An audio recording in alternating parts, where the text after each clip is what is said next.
Welcome to Sequel Podcast, episode 195. 5 away from 200, Greg. How do you like that? How do you like them apples? I like them apples. I like the number 200. Oh, I'm Matt Bonta, by the way, I'm Gregory, Klino. and we are talking about stuff. It is a couple days past Thanksgiving. I'm still full. What did you do for Thanksgiving? Ate so much pie, so much turkey. I was lucky enough to be around my family all COVID year, so we were able to all get together, which was nice. Where did you go? My parents' house. They had it this year? Yeah. They were hosting? They were hosting. We normally host at my little sister's house, but they had gotten a cold the week prior, so they decided to hang Set out this one on up? their own. Yeah. Just in case. in case it's COVID. Yeah. They didn't take the test? They did, and it's now clear, but the results came in after Thanksgiving. So it was just a cold. Just a cold, yeah. Well, that's a relief. Yeah, especially because they got a toddler and a very young, not a newborn, but very young baby. You've got a lot of nieces and nephews? 5 of them, yeah. And you've got 3 siblings? 3 siblings, yeah. And they've all got kids? Just 2. Oh, so one of them doesn't? One of them doesn't. My oldest sister. Your older sister doesn't have any kids? Yeah. And you don't have any kids? I don't have any kids. So, would you say you're the middle child? I'm the third. You share it with your brother? Yeah, we're boys in the Co-middle yeah. siblings? What did your mom make all the food? She did. Yeah, she made most of the food. My sister's mother-in-law was also there. She brought some food as well. Okay. I think we can. Can you hear that? I'm not sure if I can. Yeah, that's okay. Whatever. I mean, do those peaks look okay to you? Yeah, they look fine. They look fine.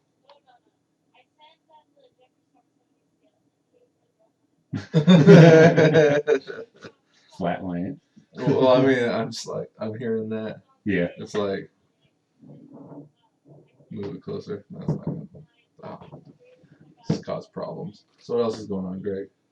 I just got a new job. I'm going to be working as video and production support, so that's going to be really fun. Off of Rob Drive? Rob Drive, yeah. Yeah, that'll be pretty cool. I like that. Been doing a lot of live broadcasts over there, and it's going to be fun to just kind of do even more. What's going on your YouTube channel? Anything new? With Teensy Leader Pictures, we're still planning on trying to produce at least one short film every month. We got one coming up in the month of December, which is going to be called Monologue. It's a monologue about motherhood.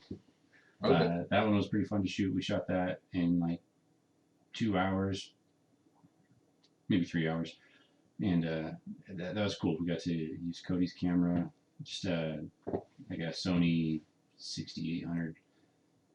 But it was pretty fun. I got to use some of the lights that I have and got to use some of my sound recording equipment and just kind of keep building it up. Well, are you filming anything coming up, Greg? I am filming. I'm going to be filming with Sequel Productions this Saturday. Robert said he's still down, so. Nice. Did we settle on what you're going to wear? We did not. Dickies? I know you wanted slacks, but I don't know slacks. I suppose we could talk about that off air. But you're taking your leather jacket. Oh, a leather jacket. You have a white button up. Jeans, white button up. Yeah. You got a white button up. Yeah. Do you have non-ripped jeans? Yep. I don't wear that ripped stuff. I mean, that's just for chicks, right? What about shoes? I've got some black boots. Okay. Yeah. And then that's it? And then we're good? I think we're good. Okay. Yeah. Maybe some... Do you have any, like, leather driving gloves? I don't. Like in driver. I do not have. Does he wear leather driving gloves? In drive, yeah. He puts on, like, these brown ones. Yeah, in drive he does. Which I am super bummed. I lent that out somewhere, sometime to someone, and I've never gotten it back. Yeah, it's gone forever. It's probably up in like a rental up in Tahoe or something. Oh, really? It's sitting there, Yeah. part of someone else's collection. Yeah. That's good. Is it not on Netflix? I think it's on Netflix. It is, but I like owning that one. That's a good one. Nicholas Winding Refn. That's it. He hasn't done anything recently, I don't think. He should. He's a good filmmaker. He did the vampire movie. What was that called? I saw that in theaters. What was that called? The vampire movie. I don't know. I mean, it's so weird. Keanu Reeves is in it, and he plays like a motel super, and there's like a tiger in the motel. I don't know. It's so fucking weird. I've got the vinyl soundtrack. Oh. What is I that? don't. The Neon Demon. Neon Demon. I'm unfamiliar with it. It's not fantastic. Okay. It's about these like supermodels. Oh, that's a vampire movie? In a way. Okay. In a way, it's a vampire movie. Okay, I thought it was like this weird supermodel type movie. It is. Kind of like in the same vein of what was that ballet movie? Ballerina. Oh, the Black Swan. Not that one. The straight up horror one. Oh, Suspiria. Suspiria. I thought it was more like that, but his style. It's definitely his style. It's such a slow burn, and it's about a girl that wants, like, spoiler alert, she wants to be a model. Mm-hmm. And then there's a couple other models that aren't really like, they're like, no, we're not having this, so they eat her. Oh. I mean, and that's the movie. Yeah. That's it. Cool. They eat her, and then the one chick, like, she throws up, and it's like the eyeball. I don't know. It's really fucked up. Like, you're watching it, and you're wondering where this is going. And it's like, oh, they eat her. Like, that's the movie. That's why you're watching it, is to see her eat her. Yeah, Neon Demon, and then before that was the Only God Forgives. And that was the one me and Patrick drove up to Sacramento to see. Nice. What was it was Ryan Gosling, the one he filmed in Bangkok. Yeah. That was the one. Only God Forgives. That was Only God Forgives. Okay. Where it's basically a silent movie. That's strange. Or no dialogue at least. Yeah, like, because there's no dialogue. It's basically a silent movie. There's like so little talking. Had to be like a 10-page script. Yeah. I like that. I'm kind of I'm challenging myself in a script that I'm writing. It's a Western, but challenging myself to write no dialogue. Yeah. There's a Stephen King TV show, Nightmares and Dreamscapes. And they just did some of his shorts, and one of those is no dialogue. And it's like about a hitman, and he comes home and there's like a box for him waiting for him, and it's like toy soldiers, and it's just him trying to fend off these toy soldiers in his apartment. Cool. They're trying to kill, and there's no dialogue in that. All right. I don't know if that's on anything. It might be. But yeah, no, that's kind of, it's like an hour-long show. Yeah. And every episode's like a different short. Oh, cool. And it was written by Richard Christian Matheson. Do you know who that is? I don't. Not by name. So like Richard Matheson is like a famous like horror writer, 60s, 70s. He's a I Am Legend. He wrote the book for I Am Legend. Okay. But his son is Richard Christian Matheson, and he wrote that one, kind of in the vein of Richard Matheson's Trilogy of Terror, where Karen Black is like fighting this little Zuni voodoo doll in that short anthology. Okay. No dialogue. In my Western, I recently got a really fun idea because I recently made friends with twin native Nevadans, like native. Like me? Yeah, and they got like the super long hair and everything. They're really cool. Dwight and Everett are their names. So I'm like, oh, I gotta write one character that is like in multiple spots now. And these guys are cool too. They're like super into filmmaking and Where'd you meet them? I met him on a couple different movie sets. Okay. Yeah. When I met Dwight first, and he was cool. Did some basically PA work with him, and he had a super awesome attitude. I was like, I gotta work with this guy. And then the next time I thought I would work with Dwight, I was actually working with Everett, and I was talking to Everett like he was like Dwight. You knew him? Yeah. Like, hey man, how's it going? I haven't seen you in a while, and yeah, I've got this project I want to run past you because he's like, hold up, who are you? Yeah. he kind of ran with it because he says it happens to him all the time, especially in the local film world. The local. Yeah. Just because I'm a white guy writing a Western with Hollywood history. So I'm like, oh, I want to make sure this is, copacetic with everybody, I mean, I've got no problem with this. I'm Native American. Yeah, I'm going to be running it past you, the script as well, once it's finished. How many pages are you writing it? It's going to be under 15 minutes. So it'll probably be 10, 12 pages. And no dialogue. No dialogue. Man, dialogue really helps extend those pages further. Yeah. Because otherwise it's just like paragraphs of words. Yeah, so it might only be 8 pages long. Are there horses in it? There are horses in it. Do you have access to horses? I do. Well, I know people with horses. We'll see if I have access to them for movie making. Very good, Greg. Yeah. Very good. So what else has been going on? Anything exciting? Working with Mad Wife Productions also. They've got a couple of auditions coming up for their projects. One is called Waking Up 80. The other one is called The Target List. And they're both pretty fun productions. We just had a movie premiere last weekend for No Virtue. You can find No Virtue on the Mad Wife YouTube channel. They also have a GoFundMe for making the second season for it as well. Speaking of auditions, Greg, we don't really have any auditions coming in from our people that we're supposed to. Yes, for our major feature film project. Disappointing. Disappointed. I've got to try to contact these people again. Well, that's okay. Like, we always knew going in that we were hoping for auditions and getting that, but I think that we'll be able to pull from a pool of actors that we know. Do you think COVID's going to get worse? Because it seems like it is. I think I want to say we're at the peak. That's what I want to say. We're at a peak, but how long is that peak going to plateau out? Yeah, I think as long as the politicians are making money off of it, it's going to remain a big thing. Are they making money? Oh, that's my conspiracy brain goes like, this is such a big thing because the politicians are making all the money off of it. That's where's that money coming from? All the people that have to buy the stuff, or the what do you call them? The people that pay politicians to promote their agenda. What are those called?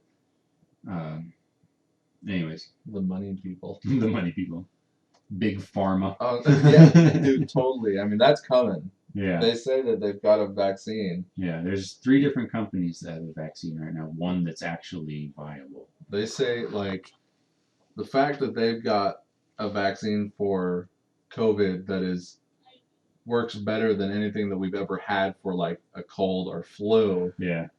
Like, I don't know. They say that the quality and the speed at which they created it is, like, insane. Mm-hmm. Like, it's never been done before. That my conspiracy brain goes like, oh, they already have it. It was all pandemicked. Who knows? That'll raise a bunch of hairs from people listening. But yeah, it's the couple of different vaccines that they have right now. One's, I think, Pfizer. Theirs has to be stored like super cold, like. If it reaches water's freezing temperature, it's like that. Really? Like it has to be super. But I mean, if it goes into your veins, that's 100 degrees. Yeah. Well, I mean, by then it's actively working, but storage and transportation, is a huge cost in that one. And AstraZeneca is. You sure do know a lot about this, Greg. Suspiciously so. Their vaccine. Does not have to be stored so ridiculously cold, and it's I was watching a doctor on YouTube that my brother had recommended. YouTube medicine. But all the grains of salt. Theirs, AstraZeneca's vaccine, would be you take like half of it or a full dose, and then a month or two later, I think maybe 1 month later, like 4 weeks later, is the second dose, and that's supposed to work really well. That's the one I heard about. Is the one that you got to take too. Yeah. Their study was kind of paused because they were doing the full dose first dose and full dose second dose, but for some reason, I think it was in the UK, they accidentally gave some of the test subjects half a dose on the first one and then a full dose, and then those test subjects had a higher percentage recovery rate. Well, and then some people are also getting a placebo, right? Placebos, yeah. And interesting thing about the placebo, the guy was saying that the placebo they were using wasn't just like sugar water or saline. It was another vaccine. It was like I maybe whooping cough, or I don't know, Mm-hmm. but wasn't a Malaria. standard. Yeah, it wasn't just a standard saline solution. It was like another different kind of, because they wanted to. With that, they didn't want people to think, oh, I just got saline solution because now I don't have vaccine symptoms. So they wanted another vaccination that would give similar type symptoms, which was kind of interesting for that study as well. Wouldn't that like muddy the results? Well, it wouldn't muddy the results because they know who's got what, and what if they get better? Well, then awesome. I mean, but none of the test subjects, I don't think, really had COVID. I could be wrong. I don't know. I watched one video, so. Okay, so potentially none of them have COVID. Potentially none of them. They're like, here, go hang out at the hospital for a week and let's see how you feel. I'm not sure how all those vaccinations studies work, but hey, if it works and we can get back to normal. Yeah, get back to normal, and people are healthy off of it, and there's no like long-term side effects. Because that's another thing. There are no studies for long-term side effects yet because it's so recent. Right. Yeah. It's brand new. So I mean, potentially these people. Yeah, at least the short-term side effects aren't there. So suddenly are sterile and can't have children. Yeah, like 5-10 years from now, did you get the vaccine? Call such and such number for. It's so ridiculous. Like you listen to these commercials that they have for like, oh hey, if you're experiencing this, then this drug could be, the right thing for you. Mm-hmm. Side effects include like everything, including death. Like it's like literally. Yeah. Some of them say, I don't know, maybe they don't say death, but like the depression stuff, that pharmaceutical stuff, those ones often include if you start to have thoughts of that kind of nature, then call right away. And like it's almost like I would rather just deal with whatever it is that I'm dealing with than have headaches and diarrhea and mumps and everything else that they. But those are possible side effects, and potentially none of them. Potentially none of them, yeah. That sounds like a crapshoot. They gave me some aspirin for all I know, man. But then again, you're also going to a doctor, going to an expert, hopefully an expert in the field. I think they tell you to check with a doctor. Yeah, because you can't get this kind of stuff over the counter, like any of that kind of big pharma stuff. You do have to go through a doctor to get this. You have to go through someone. Yeah. They wouldn't show you commercials for it, right? Unless you can go and just get it somehow. So it's ridiculous, Greg. Yeah. But if you're, going to a doctor and you're going through all the options, you're listening to all the expert advice, then you're most likely not going to have those major symptoms. I think. I'm a doctor. I'm an actor. I played a doctor. I play one on TV. Did you play a doctor in something? Dr. Van Helsing? I've been Dr. Van Helsing. I've been a doctor in a couple Dr. Jekyll? ways. I've been Dr. Jekyll. Those are the good ones. But I was never Mr. Hyde. No. That particular Dr. Jekyll, Mr. Hyde, there was separate actors playing Mr. Hyde. You were barely Dr. Jekyll, right? Or were you mostly Dr. Jekyll? I was only Dr. Jekyll. Well, I mean mostly, because weren't there multiple Dr. Jekylls as well? No, there's one Dr. Jekyll and multiple Mr. Hydes. Okay, so there it was, what's that one guy's name? Gary? Yes, Gary. Yeah. He was mostly Mr. Hyde, right? He had the biggest Mr. Hyde part. I think there was 3 or 4 Hydes in that. There was the particular play. older, bigger guy. Yeah. What's that guy's name? He was also in Glengarry Glen Ross. Cecil? Maybe. He played the Jack Lemmon part. Sydney? I think Cecil, yeah. White hair? Probably. Yeah. I think he was also in. Do you remember when we went and saw Rumors at TMCC? I do. He was in that too. He played like one of the gay guys. There was a gay couple in that instead of like a male female. 15 years ago. It was literally like probably 15. No, it's probably more It was like 15 years ago this fall. Yeah. Was it 15 or Yeah. was it 16? Because it was 5. Was it fall of 2004 or fall of 2005? I think it was fall of 2004. Yeah, fall 2004. So 16 years ago. Yeah. That was the beginning. Yeah. That was the beginning, Greg. Yeah, because then they did Bat Boy, and then I did my first play was Frog and Toad, and then my first spring musical was Urinetown. Urinetown. Were you in Urinetown? I was. You're in Urinetown. Yeah. Who were you in Urinetown? You were a labbie. I was a UGC employee, rich person, and I was a poor person at the very beginning. That was your first play? That was my first spring main stage production in college, yeah. My first play in college was, well, they were pretty much all musicals at TMCC. It was Frog and Toad the semester before. I did not see the initial Frog and Toad. A Year with Frog and Toad, sorry, full title. I saw the redo.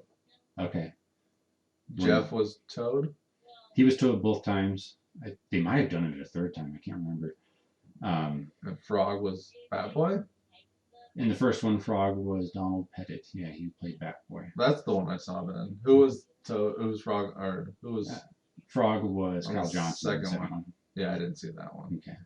I saw the Bat Boy one. Yeah. That's the one I saw. Okay. And that was your first one? That was my first college musical, yeah. What were you in that? Were you wearing a gray leotard? No, I was a moth in that one. I was in all black with purple wings. Okay. The second one, I was a squirrel with gray. Okay. I didn't see that. I didn't see the Kyle Johnson one. Yeah. So I saw that. Urinetown. Then what were you in? Yeah, we did Urinetown. I don't remember what that fall was. Rocky Horror came along at some point. That was in 2009. Right. I remember because we were simultaneously making Patriot Zombie. Urinetown, Cabaret, Hair, and then Rocky Horror was the spring musical. Okay. I didn't see those other two. Cabaret. Hair, yeah, I didn't see those. You were in Rocky Horror? Yeah. And you were in Patriot Zombie? Yeah. Who were you in Rocky Horror? You were just I was Time Warp person. Ralph Hapshat and Phantom, a Time Warper. Okay, a Time Warper. Yeah. You did the Time Warp again. Part of the castle. Okay. They're called Phantoms. All right. Yeah, I knew they had a name. Like you were. What were you in Forum? A funny thing happened with Forum. In high school, I was a Protean. Protean, not Patreon. Protean in the high school one. So I was a slave, a soldier, and a sailor. And were you a sailor? Yeah. And then in you were just a pup back Carson then. City, I was Marcus. Not Marcus Lycus. Yeah, Marcus Lycus. Yeah, Marcus. I said Marcus Lycus, and I thought that was the general, but yeah, Marcus Lycus, the woman trader. The courtesan. Courtesan. I did that one in Carson City. And, oh gosh, 2000. It's so weird thinking about like the Dr. Jekyll because I always forget. My stomach. Did you hear that? I did hear that. I think the mic picked that up. I don't think it's mixing very well the dinner that we ate. Yeah, fish and mac and cheese and pizza. Yeah, that doesn't sound like a good combination. It's my kind of bachelor combination. I mean, holy shit, dude! I haven't had a bachelor meal in a while. No, like a stomach movement like that. I don't want to say bowel movement because I didn't have one of those yet. Yeah. Dr. Jekyll. Dr. Jekyll. That was first play out of college, right? That was Reno Little Theater, wasn't it? It was Reno Little Theater. So I graduated in 2009. I did Dracula the musical. I think was my first play out of college I never saw that. down in Carson City, and I think just after that, so spring 2010 would have been no, I don't know. Anyways, it was a while ago, and I was doing a lot of plays back then. You're hitting as many as you could. Yeah, I think I saw the between '06 and 2012, I was averaging like 4 or 5 productions a year. Didn't you play Dr. Seward? I did play Dr. Seward That's another doctor you in played. the old GLM's Dracula. Yeah. Yeah, that one I saw. You were Seward, and that one they actually had the cowboy guy Quincy. Yeah, they had Quincy in that. Who was that played Quincy in that? Do you remember? Oh, I do not. It was like a remember skinny his kid. name. Yeah, that was the only thing I ever saw him in. The only thing I think he's ever really done. Really? Yeah. A one and doneer. I think he might have moved also. Moved away. After Maybe. just getting started. That was pretty fun. That was my first show. I think that was my first show at Good Luck Macbeth. First and last. Didn't we go on audition there? I don't think we ever auditioned there. I've done several shows at GLM, Good Luck Macbeth Theater. What's? Yeah, no, we went and auditioned there. We went in, you and me, and we just did like a monologue up front, and that was for like all the subsequent plays that season. That was at Bruca. Oh, Bruca. Yeah. Where? I did a monologue from God's Country, and I completely botched it. That was that time? Yeah. I couldn't even tell you what I did mine from. Probably Rainmaker. I really like that Rainmaker monologue. Yeah. But like you said, I was a baby actor back then. I didn't know. I knew jack squat about acting in the theater and all that. Have you ever done any Neil Simon? No, I don't think I have. No one likes to do the classics around here. Not anymore. RLT does the most classics. They have that silver audience in the back pocket, so they can do it easily. Okay. But, people know what it is. Yeah. No, but I don't think I've ever done that particular. Offer. No odd couples. No. They did. I think they did. RLT did Odd Couple a couple years ago. We should do it. Let's get it together. Yeah. I would love. Like I've always liked Neil Simon and his stuff. Yeah. And like I've seen Noises Off a bunch of times. Oh, I did Noises Off. Right. Yeah. And I saw that. Yeah. And then I saw this other one, and then I seen one at Hug. Oh my god, dude. Yeah. No, I've seen Noises Off a couple times. I like the Thunder Bucket here pretty soon. No, I think I'll be fine. I'll make it's just weird and embarrassing. Of the 3 Noises Offs that you've seen, which one was your favorite? To be honest, I only remember the most recent one. Who did you play? John Ritter? Yeah. And who was the director in that? Who played the director? Yeah. Oh, what was his name? Was it Joe Atack? No, he was in the most recent one. Kevin something. Kevin, I don't remember his that was like one of his last plays that he ever did in Reno. Okay. When was that? 2013, 14? I think 13. 2013. Yeah. Because that was when we started like let's make a movie again. Cool. Well, it wasn't Hug. Hug wasn't the best one. Probably the one you were in because I knew you, I knew Ty. Yeah. I liked watching GLM's production earlier this year, just because I had never actually watched the play. I'd seen the movie, but actually watching it was just a blast. I laughed my butt off. All right, and we're back after a short break. What was I going to ask you? What were you going to ask me? What classics have you been in? Classics? Yeah, not Shakespeare. Been in Dracula. So not Shakespeare. Did Dr. Jekyll and Mr. Hyde. Any Ibsen, O'Neill? Henrik Ibsen. I did not The Seagull, but Stupid Fucking Bird, which is a rewrite of the classic, which was, gosh, one of my favorite plays I've ever been in my life. And my director, Holly Natwara, she is such a pleasure and just so phenomenal. Perfect director. Yeah, for me at least. She's my style. What about Arthur Miller? I don't think I have done any art. No. No, yeah, Crucible? I did the Crucible. Did you? Yeah, I did the Crucible. I missed out. That was my last play in Reno. And I Oh yeah, didn't he? No, who did the matchmaker? Mr. Matthews. Who wrote the matchmaker? Oh, Thornton Wilder. Thornton Wilder. Yeah. Have I done any other classics? Gosh, I'd have to look at You should do The Iceman Cometh, Greg. Iceman Cometh. That'd be fun. A nice 4-hour play. I watched this kind of thing. I was asked to do Waiting for Godot, but that kind of fell through. Oh, there you go. With who? Bruca Theater. They wanted you to play One of them. Vladimir and Estragon. Yeah, one of the two waiters. But I had just joined Actors Equity Association. You fucked yourself, Greg. No, I just said, hey, I've been doing this for so long, working pretty much almost a full-time job for 10 years and I'm not for gonna free. Yeah. So I was like, you know, if you want to hire me, then actually hire me. That might sound kind of uppity and hoity-toity, but No, it makes sense. yeah, there's nobody in Reno that pays actors like that. It's tough. It's also tough to make money in theater in Reno. Like 1% of the population in Reno goes to see plays, and the same 1% go from play to play. Go from play to play to play, and they've seen everybody and everything. They've seen everything else. Usually the final weekend, because that's when everybody goes.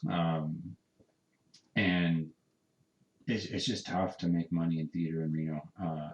There's quite a few people now, before COVID, that were really pushing to push past that plateau. That was right at Noises Off was right at the beginning of coronavirus. It was.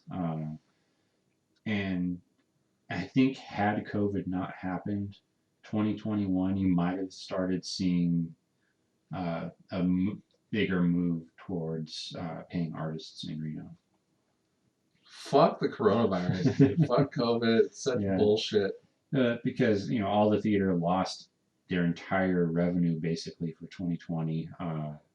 Before that, the state had basically canceled a lot of the grants for the arts, specifically in Reno and Nevada, and so it's just tough. What's the future look like with the local theaters? Are they all still? They're trying to do some online stuff right now. RLT, I think, has the biggest push towards doing some online stuff. They've got, I think it's called Abby and the Admiral podcast type radio play thing. No one's going to be shuttering their doors for good? It's possible. Like, if we go another 3 months, I think it's very possible that some of the theaters could shutter up. Because, they have these rents to pay. They have no revenue. That's the big thing. Like, without revenue, they would have to close.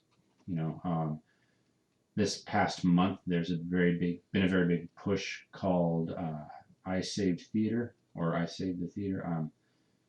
It's to support all the local theaters. Because I know Bruca is hurting right now. Well, from what I can tell visually through social media. Sure. I'm sure they're all hurting pretty badly.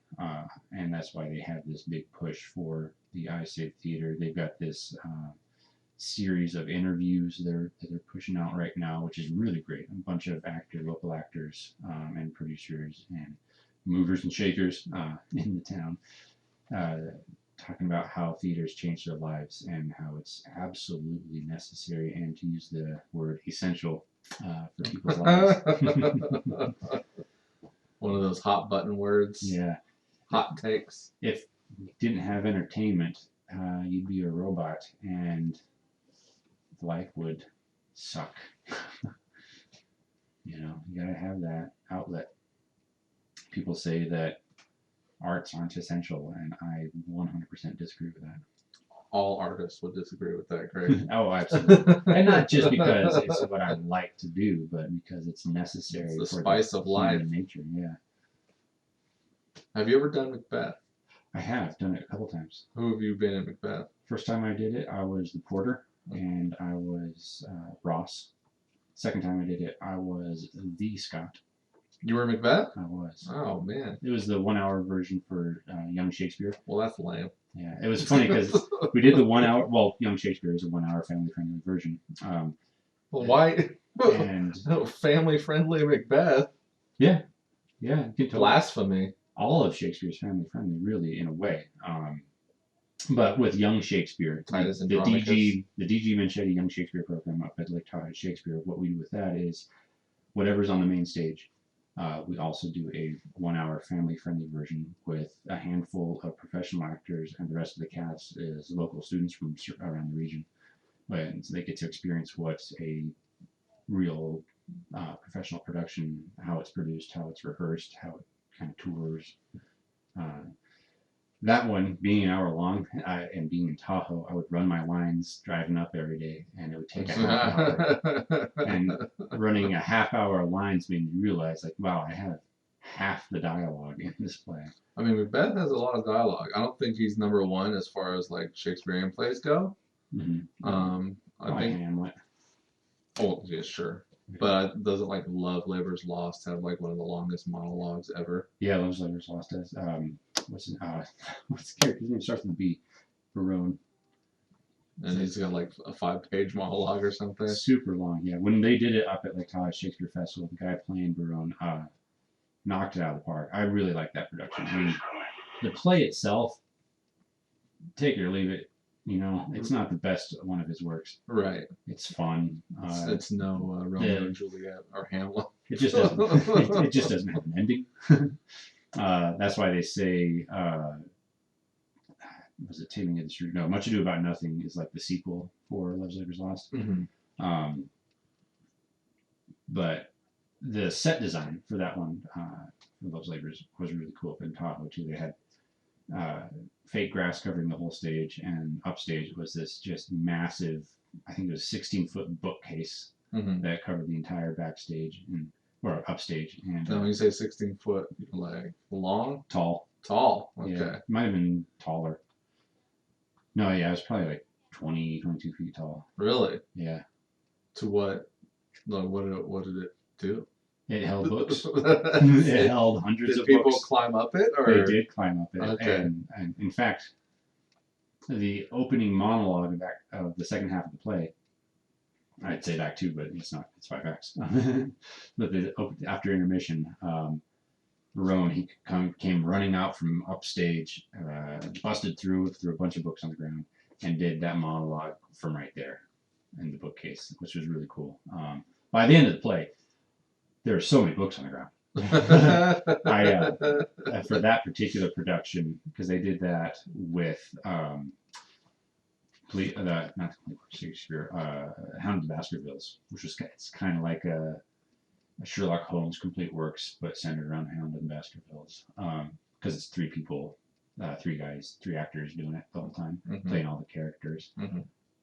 But for that particular year, I was the scenic and changeover coordinator for both productions. So my job was to take care of the books every night that fell on the ground, put them back in the bookcase, and then switch the plays when the next play was on the next night. They would do 2 or 3 in a row usually, and then switch to the other play. A couple nights they did 1-to-1-to-1, but the Hound of the Baskervilles set was pretty fun because all these different prop set pieces, because they all moved. But the main set piece was this massive picture that went upstage center, up in the air, was a big portrait that was like, I don't know, 200 pounds. And it had to go in a little bit cattywampus, and it barely fit. And I mean, it was solid. It's designed to be solid.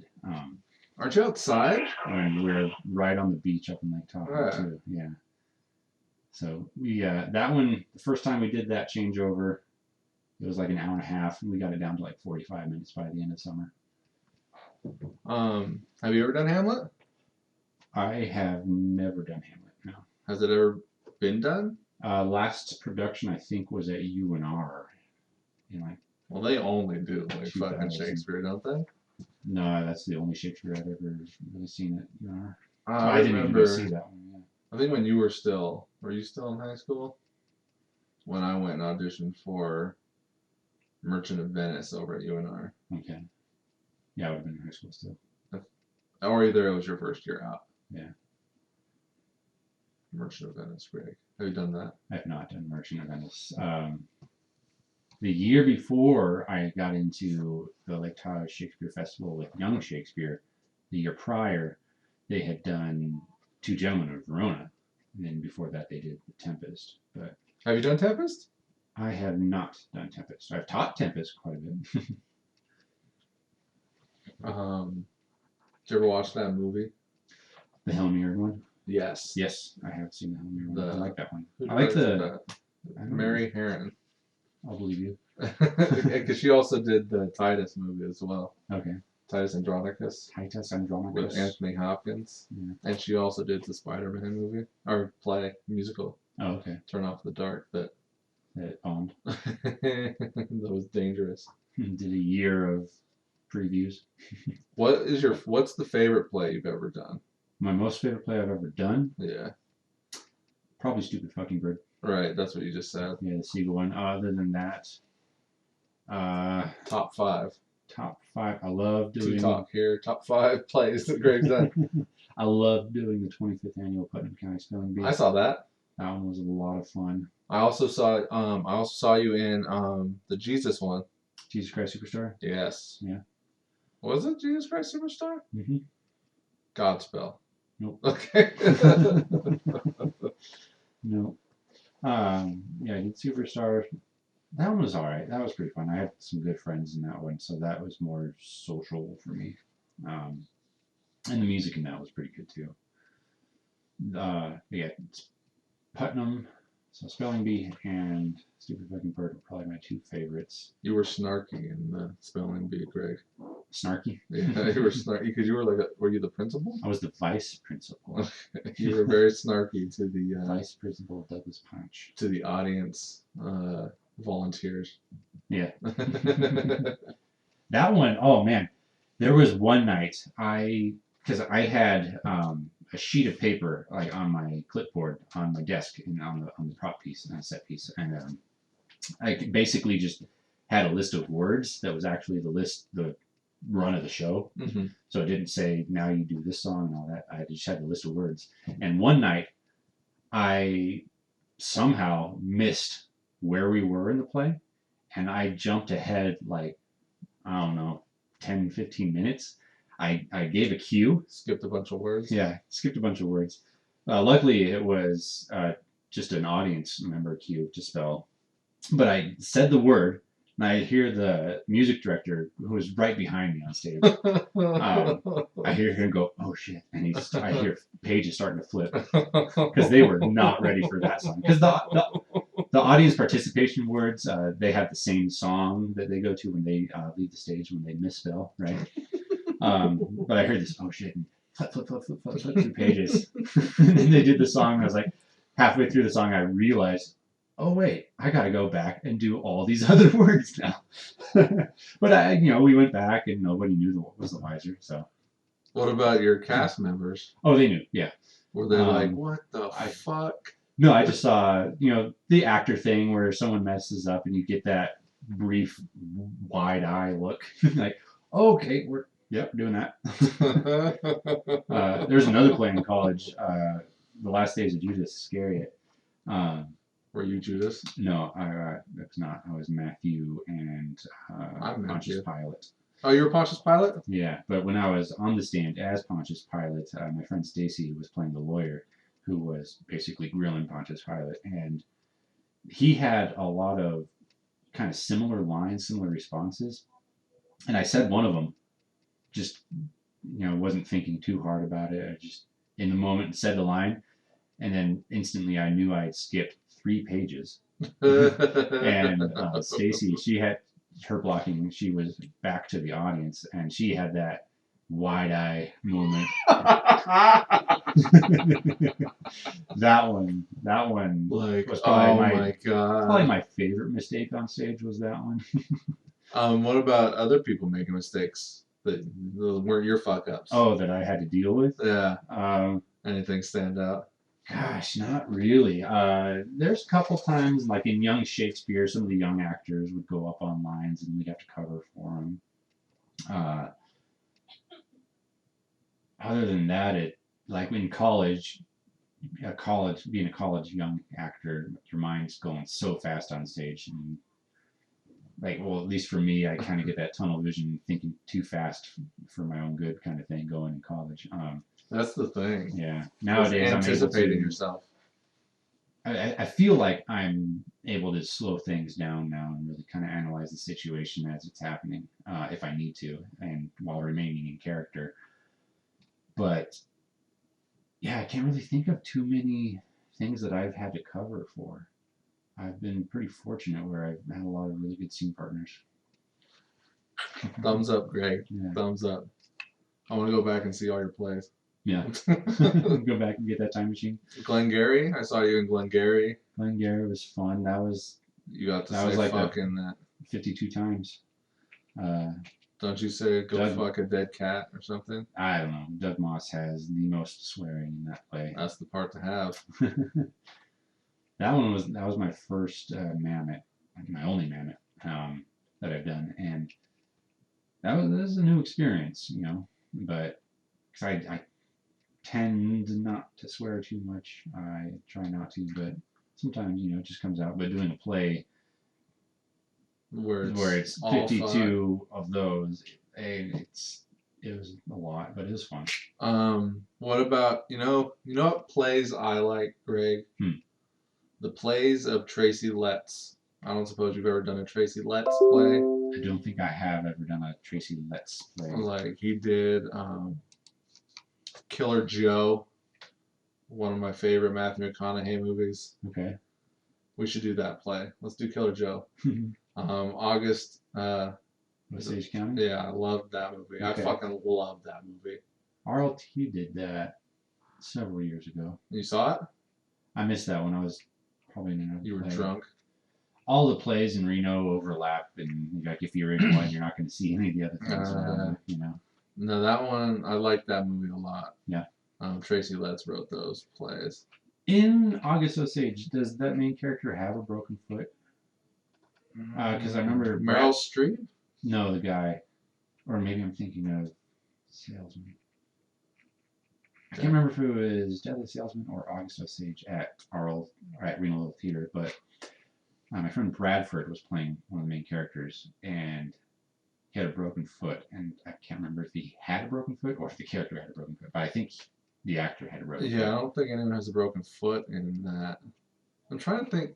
In either of them, Death of the Salesman or August Osage. Yeah, like who? Biff or Willie Loman? Was it Biff Loman that you're talking about? Biff does not have a broken leg.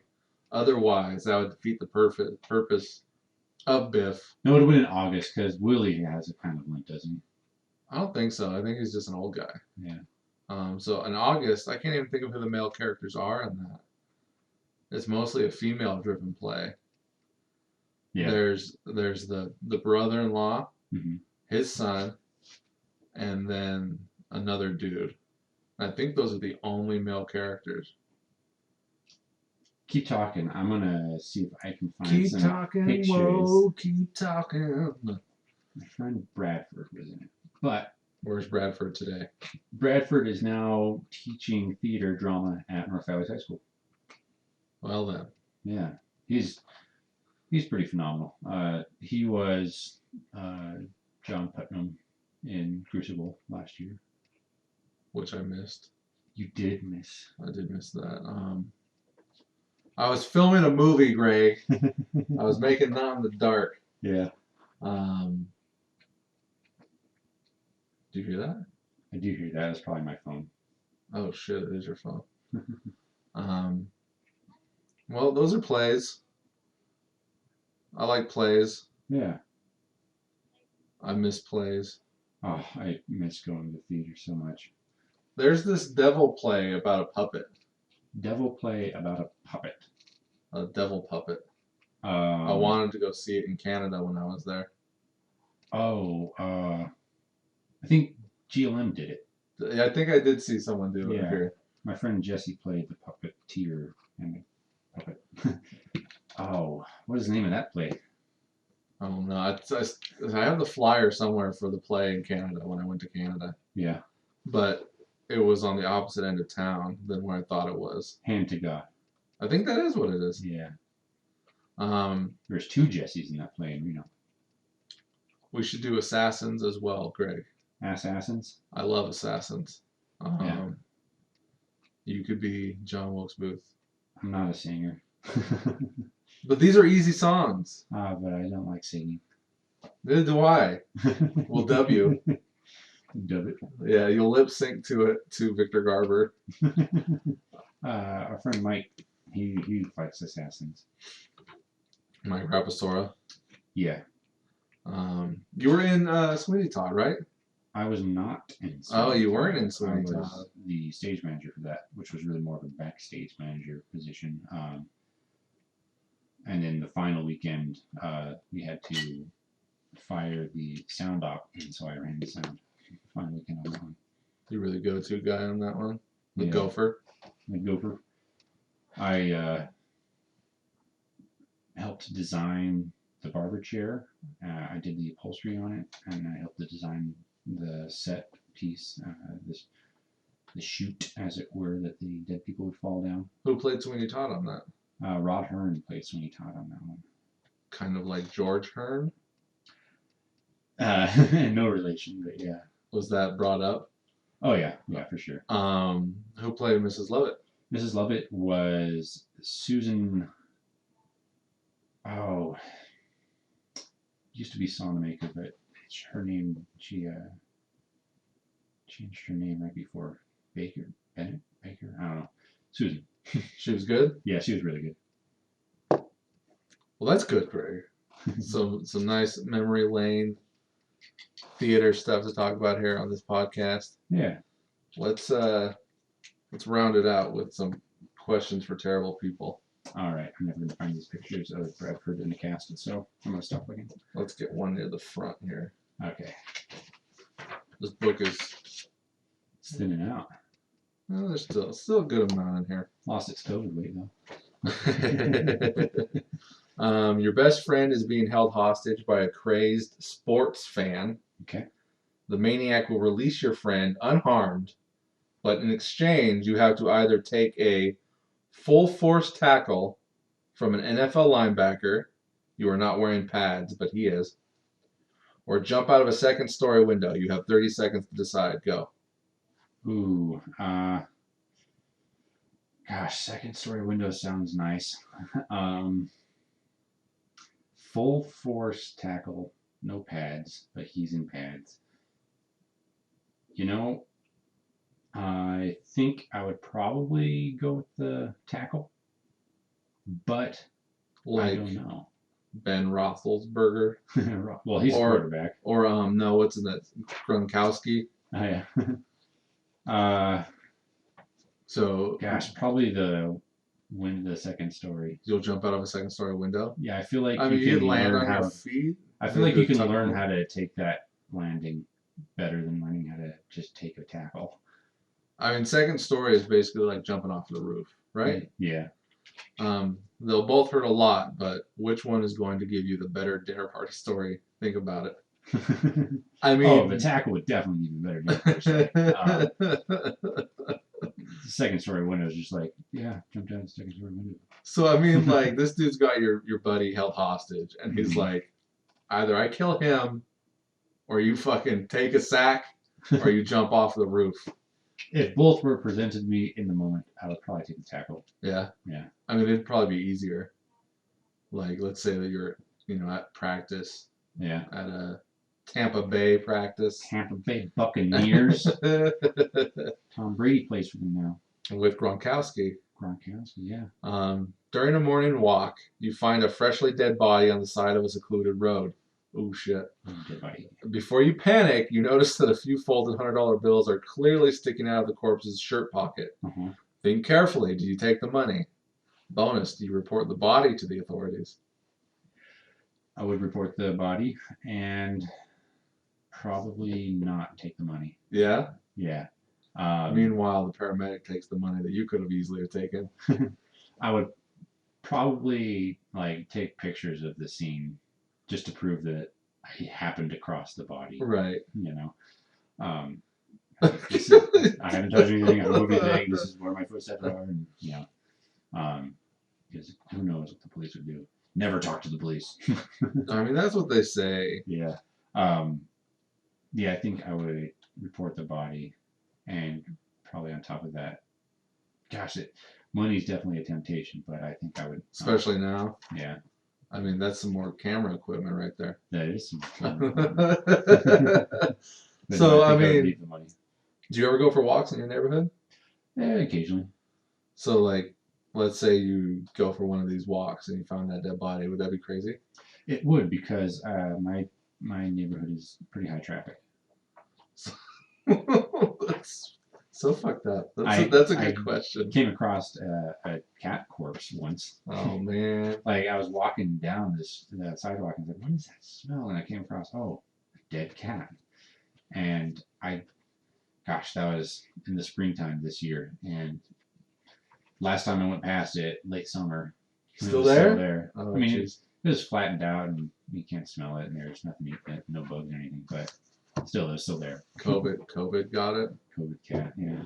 Weren't they saying animals could get COVID? I have no idea. I remember reading something about dogs who get COVID. The whole world can get It's COVID. fucking ridiculous. The whole world has it. Yeah. Would you endure a 3-week hangover in order to spare a stranger from being murdered? Probably. I mean, what? 3 weeks though. Have you ever had a hangover? No. I don't think you did. So you don't even know what it's like then. But I mean, I've been sick. Well, so you've had like food poisoning. I've had food poisoning, yeah. Now, did you have a splitting headache with the food poisoning? I don't really get headaches like that. Well, then. Yeah.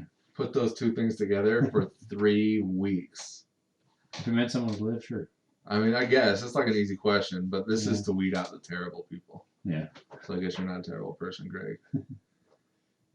All right. What's the meanest gift you could purchase for one of your family members, but still pass it off as well-intentioned? Mean, well-intentioned. No one can hurt you like your family. Use this truth wisely. So what's the meanest gift you could purchase for one of your family members? Behavior lessons. But still pass it off as well-intentioned. Yeah. So that would be a mean Okay. gift. Is your family like misbehaved? No, they're not. But I mean, you could always validate something, and try to pass it off. I mean, what's like the worst? But like a material thing? Yeah. A material thing. And pass it off. But it's super mean. I mean, like, I kind of know your family. Yeah. Like, they're nice people. Yeah. Like, especially like your parents. Like, what would be the meanest thing you can get for your parents? The meanest thing I could get my parents. Whew. That's hard because I've never thought of this. I mean, what exactly? Yeah, what exactly would be a mean gift? Like I could see like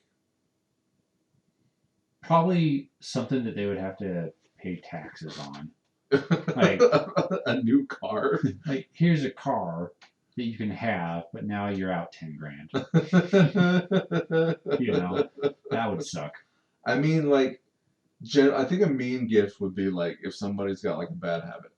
Oh yeah. So like if someone's got a bad habit in your family, and then like, luckily if someone never brushes their teeth, you buy them like a gift pack with toothpaste and toothbrush. Or like, I don't have any alcoholics in my family that I know of, but like getting them a big bottle of like whiskey. Yeah, here's a 6-pack, here's this. Here's some Angel's Envy. Right, or like if someone were extremely promiscuous and you're like, here is a box of condoms or something like that. Yeah, like gifting into their vice. Or just giving them a vice. Like, here, this holds things. Let's see here. How about you? Like, I mean, a mean gift. So like a mean gift for me would probably be like a half of something. You know what I mean? Like oh, here's this cool, awesome like I don't know video game, but you don't have the system to play it on, or you don't have a TV to play it on. Oh, I just thought of another one. Giving someone a puppy, but they're super allergic, but they're gonna fall in love with it. Oh shit! And you know they say that buying people get like animals as a gift is like this is huge faux pas. Oh yeah, because you're buying them an investment right, that they have to pay for. Right, and you're assuming like the assumption is that like they're gonna take care of this thing now. Like now I have to take care of this gift that you got me that I didn't fucking want. Especially if they're super allergic, that would be bad. Definitely, that would be terrible. Because you know they're gonna fall in love with it. That's a good answer. Is an allergic animal thing. Yeah. And it's got you already got it. You're standing there with it, and it's okay. You're not supposed to give these back to the town. They're gonna kill it. Gosh, what I mean. Because you could guilt trip it too. A real mean gift would be like a parenting book. Yeah. Because both my brother and sister are, they got little ones. Yeah. So it's like, oh, here you go. You're real shit at parenting. Here's this thing. that would literally be the meanest gift because I think, like, my sister is like real conscious about like being good at it. Yeah. And it would just be like giving into like the confidence that's already lacking. And making it worse. Yeah. Like that would definitely be a dick move. It's terrible. It's terrible. Let's see. Oh man, come on. Getting someone Guitar Hero guitar, not having Guitar Hero. I mean, literally, that would be the thing. Yeah. Like, oh man, I knew I wanted it, but like, okay. Yeah, but you don't have the rest of it. Would you rather have all of your body hair replaced with pubic hair or be 100 pounds heavier for the rest of your life? Does it specify what kind of heavier? 100 pounds. Like muscle or fat, Oh, that's true. 100 pounds of muscle. If it was 100 pounds of muscle, I'd take that. Yeah, why not? Man, that'd be massive, though. I don't really have hair, so. Yeah, but like suddenly you got pubic hair growing out of your face. Balchinian. I mean, you could shave, right? You could. Like, I don't have a lot of hair either. I mean, you got like leg hair. Yeah. Pubic hair growing out of your leg. It's all just hair. It's all just hair. Yeah. It's all just hair, as you say. And it's not like actual groin hair. Right. It's not in that area. Yeah. Would you rather do 10 years of hard time in a tough prison and be given $50 million on your release? 50 million? 50 million. Or be dirt poor for the rest of your life but remain free? Like, I'm already living one of those. Yeah, dirt poor. Like, I've got a little bit of experience there. I would take the dirt poor. I don't do well with non-freedom and awful authority. Alright, let's see here. Is that both of them? No, it's not so great. Alright, let's see. Just the final one? Yeah, final one. We've been going for an hour. Oh, here we go. Here we go. Alright. Your home is haunted. My home is haunted. Would you prefer Would you prefer a ghost that silently watches you have sex, or a ghost that whispers creepy riddles at you while you're going to the bathroom? What question can never be answered with a yes? Answer: are you dead? What does that mean? Your question? So you just answered the riddle. What question can never be answered with a yes? Are you dead? Wow. Yeah. I mean, probably the weird riddles. Because then you could like get back at him by just. I don't think you would even be able to concentrate on the first one. Yeah. Like there's like a ghost watching. That'd just be weird. It wouldn't work. It wouldn't work. Yeah. So like if a ghost is whispering creepy riddles at you while you're going to the bathroom, I would. That'd be scary too. Like literally, your house is haunted. Like, period. That's it. That is one like the type of haunted house movies kind of really freak me out. That's probably why I write a lot of haunted house stuff. But yeah, that stuff creeps me out. Gosh. Well, silently watching, they're not messing with you at all. No, but you know they're there. You know they're there. Yeah. I mean, even like, how do you know that they're not there? Like, this is the assumption that the ghost is visible for you to see. Mm-hmm. How are you to know that the ghost isn't there? Anyways, that's the thing. Yeah. How much money would it take for you to do porn once under an alias in an unremarkable low-budget production that your friends and family will probably never see? There's no amount of money in the world. No amount of money in the world. Yeah. No one will know. No one will know. No one will know. Yeah. They're like, where'd this money come from? There's no amount of money in the world. Remember, the internet is a vast ocean of secrets.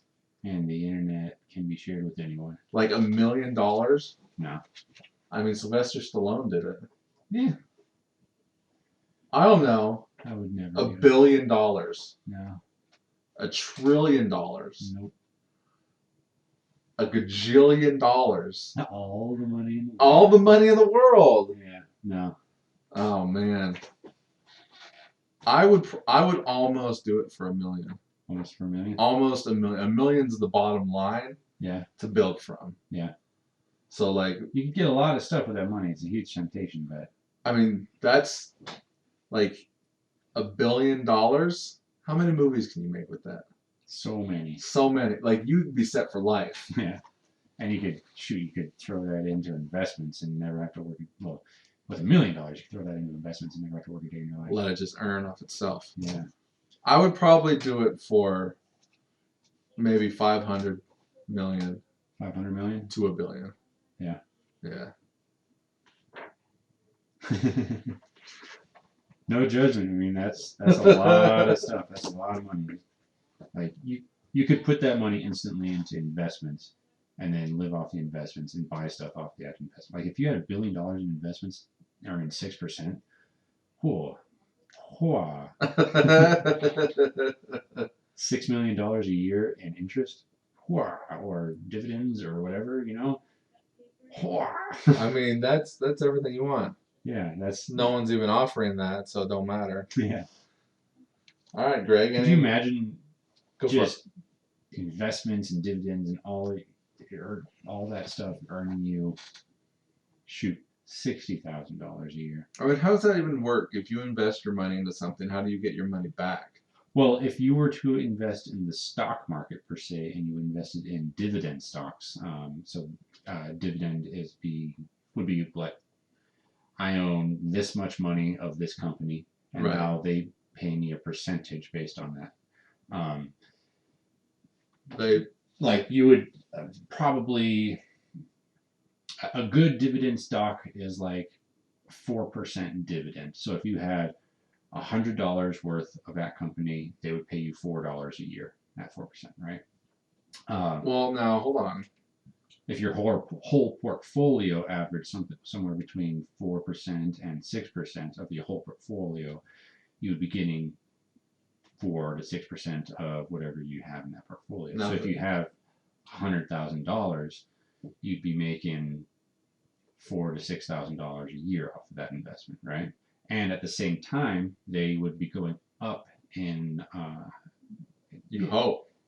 Well, historically, statistically, the stock market goes up on average of 7% a year. So your investments, your portfolio would be gaining that much on average per year, however long you hold it, right? You hold it for like 10 years or something. That's what I'm currently doing with a few different investments. Trying to retire by the time I'm 50. So, I mean, it's going to take a lot of money, but I'm trying to get there. Yeah. Well then. I was able to save 12 grand this year, so. Well, that's good. That is, yeah. And then hopefully by the time I'm 50, I have like $250,000. $250? $250,000 in each of my investment accounts, and then hopefully I would be able to live. I mean, you're still gonna live pretty humbly off of that return, but it's just going to still be able to live off of it. a COVID wasteland, post-apocalyptic world by the time you're 50, Greg. It is, yeah. We're going to be driving around with spiky shoulder pads and mohawks and face paint and shit. Yeah. Well, wasn't the original Mad Max in like 2018 set in like that time? No, it's weird because I want to say that the original Mad Max wasn't super post-apocalyptic. It was almost like took place when they made it, and then the cops are wearing like black leather. But then like in Road Warrior, it's a complete 180, definitely post-apocalyptic wasteland. Yeah. So I don't know. Yeah. I hope my investments last 30 years. You know, I think one of the interesting things 30 like, years for sci-fi post-apocalyptics is World War III in the Star Trek universe takes place 6 years from now in 2026. I think that one looks like the most likely option right now because we just passed well, it's not post-apocalyptic, but we just passed the Blade Runner. Blade Runner 2020. Yeah. And The Island. We talked about this. Yeah, but Star Trek World War III starts in 2026. So. I was talking about this with someone. They don't think we'll ever get into a world war. Or was it you that was talking about this? Probably not. No, okay. Yeah. Most likely there probably won't be. I think there's definitely at least one more world war. You think so? I do. Based on my faith, because the Bible talks about all that. You talked to the wrong guy about this. Yeah, that's okay. So I believe there will be at least one more world war. You think so? Yeah. Who knows when, in our lifetime or not, but I think there will be one. I think the way things are going right now, it's with the whole divide and conquer thing in the U.S. You're right or you're wrong, and if you're wrong, I hate you, or if I'm right and you don't believe me, then you're my enemy. People are not willing to live and let live. Live and let live, or even have an open conversation that is actively disagreed upon. Right, open-minded. Yeah, being able to conversate while disagreeing. You know, that's people get angry. Rare. Yeah. Oh, I know. You know. All right, well, Greg, I think that's it for today. I think it is. We had a good theater talk. I miss theater talk. I'm Matt Bonta. I'm Gregory Klino. Peace out.